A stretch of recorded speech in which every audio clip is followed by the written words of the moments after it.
I'm going to show you how to install a different spring into a Phantom splitboard binding link lever. The tools that we're going to need are two different 10mm wrenches, a T20 driver, and two Phillips head screwdrivers. So to get started, the first thing that we need to do is make sure that we have Loctite on all of our screws. As you can see here, all we need is this tiny little bit of blue. We don't need to cover the whole screw. To get started, we're going to take our T20 driver and uninstall the lever from the boot. As we're doing this, we want to take note of the orientation of the lever. As you can see here, we have the short side of the lever facing up towards the boot versus the long lever facing down, and that's going to be important later.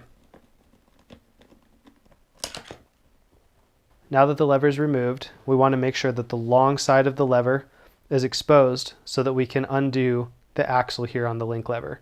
Now that we've got both of the Phillips screwdrivers set, we just want to slowly start to undo this screw, being careful not to strip the screws.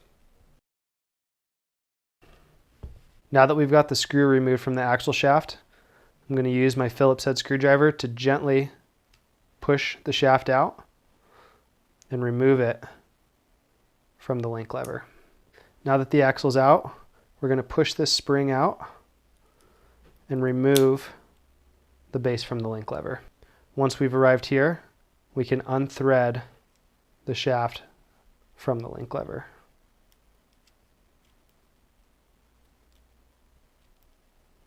Once we have the threaded rod out, we can remove the spring, and this square threaded piece likes to fall out. That's totally fine. Now we're ready to put a different spring in. For the purposes of this video, we're just going to go ahead and put this spring back in there.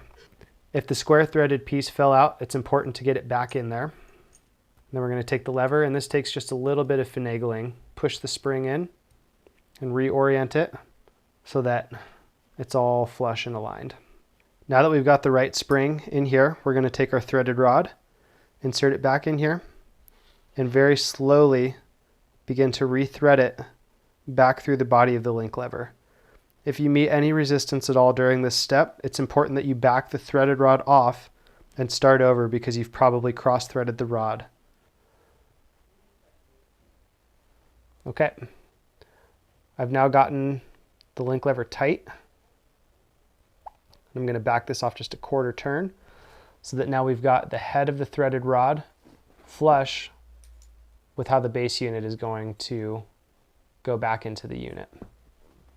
It's very important that this is oriented properly. We want it to be like this, not like this. You remember when we disassembled our link lever, we had the long end of the base unit facing up. So we're going to put it back together the same way, with the long side facing up. During this step, I'm going to take the short end, work it behind the spring, and this takes just a little bit of finesse to get this just right. Okay, so you can see we have the head of the threaded rod oriented properly in the base unit.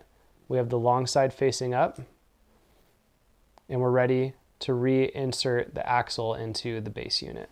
And this just takes a little bit of time and patience to get just right. I'm going to start with it like that. Just kind of move this around until